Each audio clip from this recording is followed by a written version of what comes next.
Welcome r/EntitledParents. Stepmother stalks my child online before we even know she exists.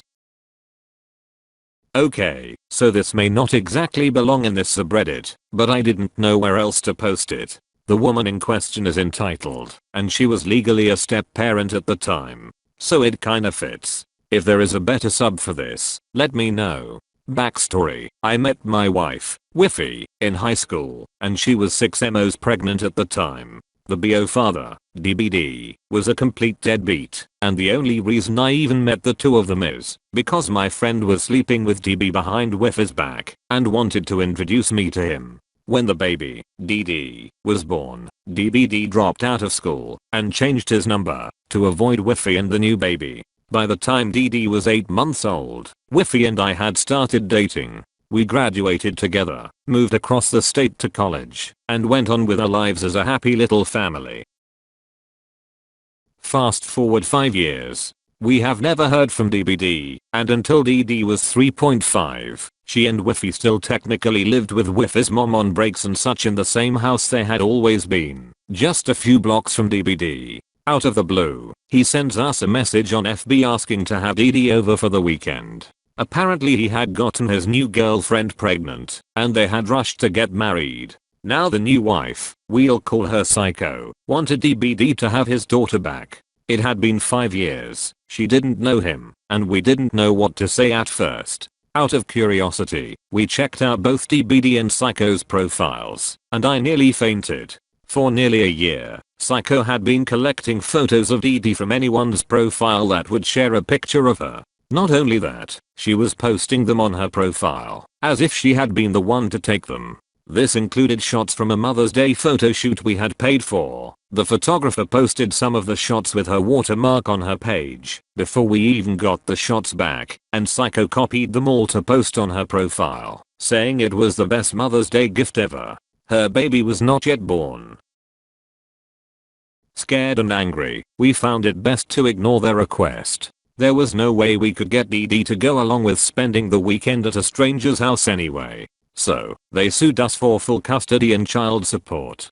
WTF. All hell broke loose when Wiffy was served papers at work. Immediately, we shut down our FB profiles, because that's how Psycho knew where to send the papers, and told all our friends and family to take down any pictures of DD. But that wasn't enough to stop her. Turns out, in addition to stealing photos, Psycho also made several fake profiles to add friends and family and get information about us. We never added anyone we didn't know, but other family members had. There were 7 fake profiles altogether. When we had them all removed and reported, Psycho started sending her friends and family to attempt to add us and gather more information about us.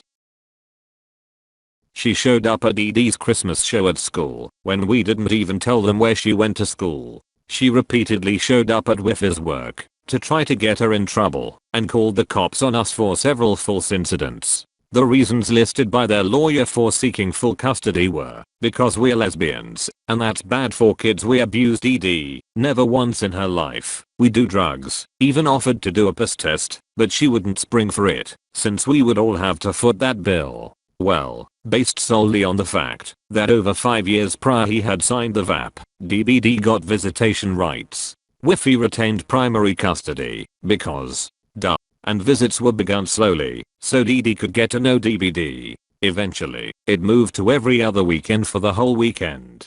But DD never made it the whole weekend. They made her sleep on the floor in their basement, so she never liked staying there for more than a night. The custody settled, we opened a case for support, and of course DBD tried everything he could not to be responsible for support. When he ducked out over 5 years ago, we never asked him for a dime.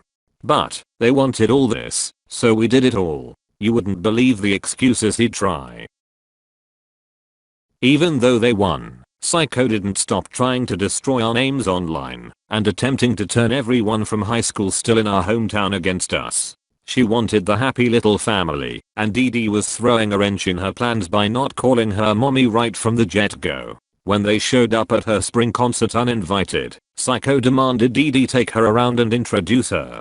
So DD introduced them as her step-parents. Both of them. She had just turned 6 and was still a little confused by the whole thing. Oh, that was another thing. Because she and Dee Dee had the same birthday, Psycho insisted she's supposed to be mine. That's why she came early.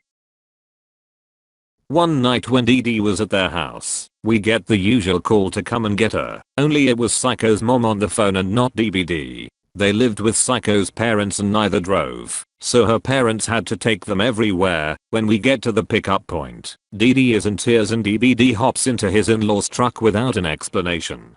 Turns out, Psycho lost her cool when Dee Dee didn't want to stay the night again, so she sat Dee Dee down and read her the custody agreement line for line. Then, she looked that 6-year angel in the eye and told she could have her mama, that's me, arrested any time she wanted to for not complying with the custody agreement. Psycho was convinced the only reason Dee Dee wouldn't like her is because we told her not to. Dude, I don't want her to like Whiffy's mom either, but I have no say in who my daughter cares for. Well, for the next week I get to force Dee Dee onto the school bus in tears because she's convinced I will get arrested while she's at school and I won't be there waiting for her in the afternoon. Gots. Just typing that out breaks my heart all over again. Thanks for that, Psycho. But this story ends with some poetic justice. Maybe they were tired for fighting with a little girl. Maybe she realized just how badly she had messed up. Who knows? But before the next visitation, we got an email from our lawyer explaining DBD wanted to sign over his rights. It had only been 3 months since he enacted them and allow me to formally adopt DD. We were ecstatic, obviously. We agreed and everything fell into place. She never had to see them again, and Whiffy and I could shoulder the online attacks and occasional face-to-face confrontation from everyone in their family seeing them as the victims. Life got back to normal, and we began to heal. But their story wasn't finished. 2 weeks ago, I got a message from DBD's sister-in-law who never really took part in the harassment. She's married to his younger brother, and just had their first baby. She was hoping we would consider letting DD get to know her baby, since they are biologically cousins. That isn't the way we see family in this house, but I understand other people put an emphasis on DNA. It turns out, the 3 kids Psycho ended up having with DBD are no longer allowed to visit his side of the family, and DD is the only biological cousin left. Why?